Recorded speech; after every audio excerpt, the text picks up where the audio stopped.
Hello students, good morning. आज की class में हम पढ़ेंगे कक्षा 10वीं की पोएम नंबर 7 जिसका नाम है छाया मत छोना। इसके जो कवि हैं वो हैं गिरिजा कुमार माथुर। तो पहले हम जानते हैं गिरिजा कुमार माथुर जी के बारे में। गिरिजा कुमार माथुर का जन्म सन 1918 में गुना मध्य प्रदेश में हुआ।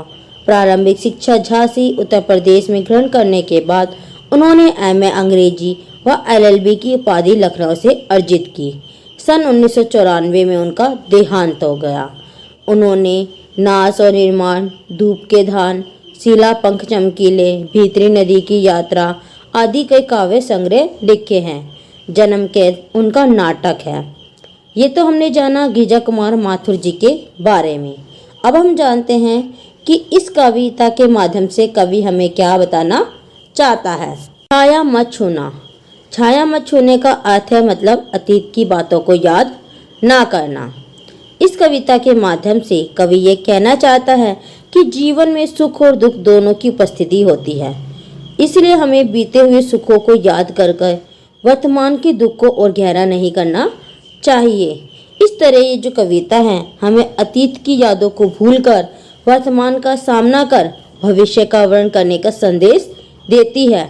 वह बताती है कि जीवन के सत्य को छोड़कर उसकी छायाओं में भ्रमित रहना जीवन की कठोर वास्तविकता से दूर रहना होता है। ये तो हमने जाना इस कविता में क्या बताया गया है। तो चलो स्टार्ट करते हैं इस कविता को। छाया मत छूना, मन होगा दुख दूना। इन पंक्तियों में कवि कहते हैं कि छाया मत छूना अर्थात अतीत की बातों को याद ना करना। मन होगा दुख दूना मतलब जब आप अतीत में बिताए गए अपने सुनहरे मीठे पलों को, सुखों को याद करोगे तो इससे क्या होगा, आपके वर्तमान का जो दुख है वो और भी गहरा हो जाएगा और भी बढ़ जाएगा। जीवन में है सुरंग सुधिया सुहावनी, छवियों की चित्रगंध फैली मन भावनी। सुरंग का मतलब होता है रंग बिरंगी, सुधिया मतलब होता है यादें, सुहावनी मतलब होता है मनमोहक यानी कि अच्छी वाली यादें। छवियों की चित्रगंध का मतलब होता है ऐसी यादें जिसके साथ हमें उसके आसपास की गंध का भी अनुभव होने लगता है, यानी कि हमारे को वो सभी पल यानी कि अच्छे पल याद आने लगते हैं। इन पंक्तियों में कवि कहते हैं कि जो मनुष्य के जीवन में रंग बिरंगी जो मीठी यादें होती हैं, छवियों की चित्रगंध फैले मन भावनी, और जब वो उन चित्रों को याद करता है तो उसे वो सभी जो मनमोहक पल होते हैं वो सभी नजर आने लगते हैं, वो सभी चित्रों के सामने उभरने लगते हैं। तन सुगंध शेष रही बीत गई यामिनी, कूतल के फूलों की याद बनी चांदनी। यामिनी मतलब होता है तारों भरी चांदनी रात, कूतल होता है लंबे केश। इन पंक्तियों में कवि कहता है कि तारों भरी चांदनी रात बीत गई है, प्रीतमा के साथ जो बिताए गए पल थे उनकी यादें और उनके तन की जो गंध है वही शेष रह गई है, बाकी सभी जो चीज़ें हैं वो जा चुकी है। कूतल के फूलों की याद बने चांदनी यानी कि चांदनी रात में जब वो उस चंद्रमा को देखते हैं तो उस चंद्रमा को देखकर उसे अपनी प्रीतमा के बालों में लगे हुए फूल भी याद आने लगते हैं। भूली सी एक क्षण बनता हर जीवित क्षण। इस तरीके से क्या होता है, जो कवि है वो हर जीवित क्षण जो वो जी रहा होता है उसमें वो उन पुरानी यादों को याद कर रहा होता है। छाया मत छूना, मन होगा दुख दूना। इसलिए कवि कहता है कि अतीत को याद मत करना, वरना उससे आपका जो वर्तमान है उसके जो दुख है वो और भी गहरा हो जाएगा, वो और भी बढ़ जाएगा। इसलिए हमें वर्तमान में ही जीना चाहिए, वर्तमान में ही रहना चाहिए। यश है या ना वैभव है, मान है ना सरमाया, जितना ही दौड़ा तू उतना ही भरमाया। इन पंक्तियों में कवि कहते हैं कि मनुष्य जिंदगी भर अपना जीवन भर वो क्या होता है यश मतलब होता है प्रसिद्धि ख्याति। वैभव का मतलब होता है धन दौलत। मान सम्मान तो तुम जानते ही हो। सरमाया मतलब होता है पूंजी, कि मनुष्य क्या होता है प्रसिद्धि के लिए, धन दौलत के लिए, मान सम्मान के लिए, पूंजी के लिए अपना पूरा जीवन भर भागता रहता है और उन्हीं उलझनों में खोया रहता है।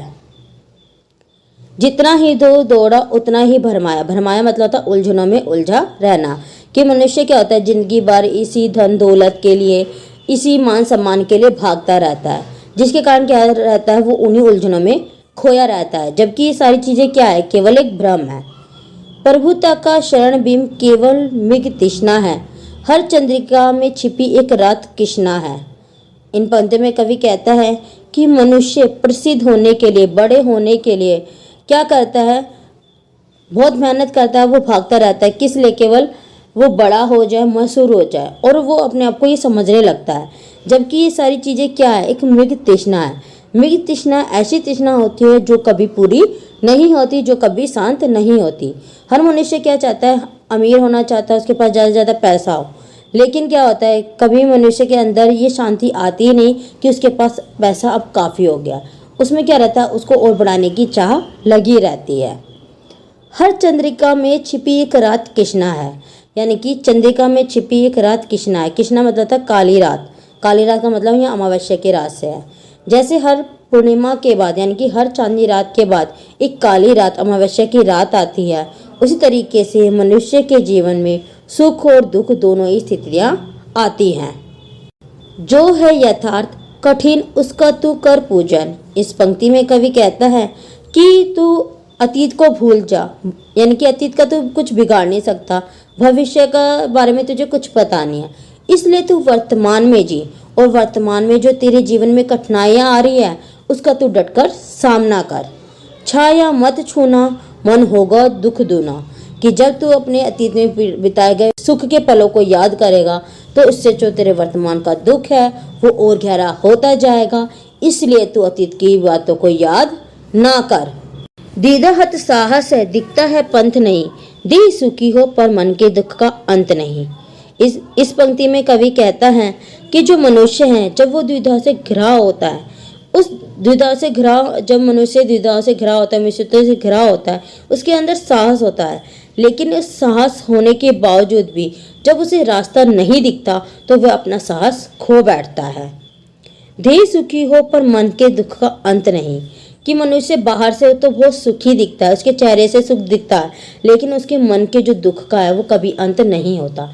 क्योंकि मनुष्य के मन में और पाने की चाह लगी रहती है, और पाने की चाह के कारण क्या होता है, मनुष्य अंदर ही अंदर दुखी रहता है।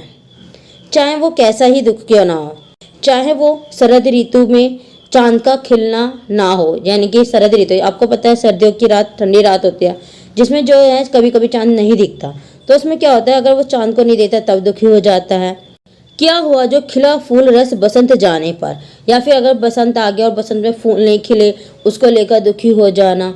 कि मनुष्य, बस इन दो लाइनों के माध्यम से ये बताया गया है कि मनुष्य किसी न किसी बात को लेकर हमेशा दुखी ही रहता है। तो यानी कि बसंत के बीच जाने पर फूलों का खिलना हो, कि बसंत का समय आया फूल नहीं खिला, शरद ऋतु आई लेकिन शरद ऋतु में भी उसे चांद नहीं दिखाई दिया, उस बात को लेकर वो दुखी होता रहता है।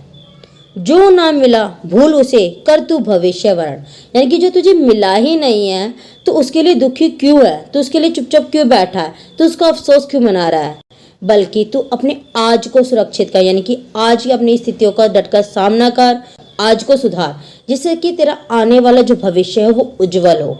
क्योंकि जो हमारे अतीत में बिगड़ हो जाता है बेटा, हम उसको कुछ बिगाड़ नहीं सकते हैं, भविष्य में हम कुछ देख नहीं जाते, लेकिन अगर हम आज को सुधार लेंगे तो हमारा आने वाला जो भविष्य होता है वो उज्जवल बन सकता है। इसलिए कवि कहता है छाया मत छूना मन होगा दुख दूना। इसलिए अतीत को याद मत करो, उससे क्या होगा, तुम्हारे जो वर्तमान का जो दुख है वो और गहरा हो जाएगा। तो इस तरीके से अगर हम देखें, ये पूरे जो कविता है वो हमें बस इतना सा संदेश देती है कि हमें अपने कल को लेकर हमेशा बैठे नहीं रहना चाहिए।